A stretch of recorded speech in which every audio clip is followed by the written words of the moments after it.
Well, should I buy or lease the panels? What are most people doing these days?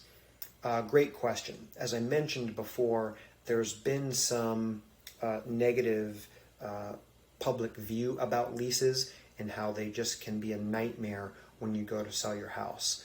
Now, I've heard those anecdotes, and I think there's a way around them in every case. So we can walk through it.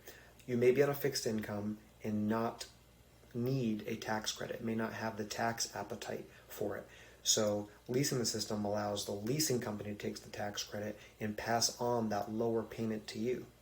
It also keeps the maintenance liability on the leasing company, right? That's why a lot of people lease cars. It's why we lease a lot of equipment. It's for the economics. It's cheaper to own, and there's no liability.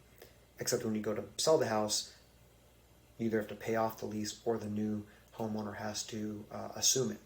And they would have assumed the utility meter if they came in and got the house and there was no solar.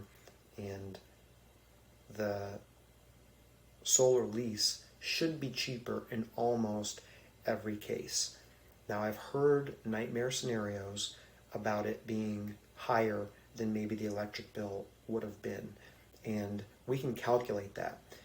Sometimes people opt for a much lower lease payment up front, and there's a built-in escalator, so it goes up incrementally, often 2.9% a year, which is very similar to the rate that utility rates go up.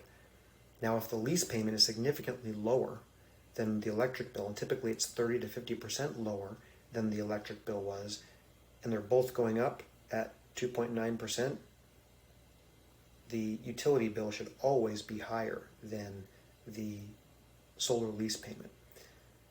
Unless someone did some really bad math or didn't notice the system's not producing what it should, and there's a higher than there should be remaining electric bill, but we can determine that. And if the leased system isn't delivering the power that it was contracted to provide, the leasing company owes that homeowner a refund, and that warranty, that production guarantee, transfers to the new owner. So it should be very little risk. We just have to educate ourselves and go about it as responsibly as possible. And that's the way I view the leasing scenario. Now, buying is a wonderful way to do it.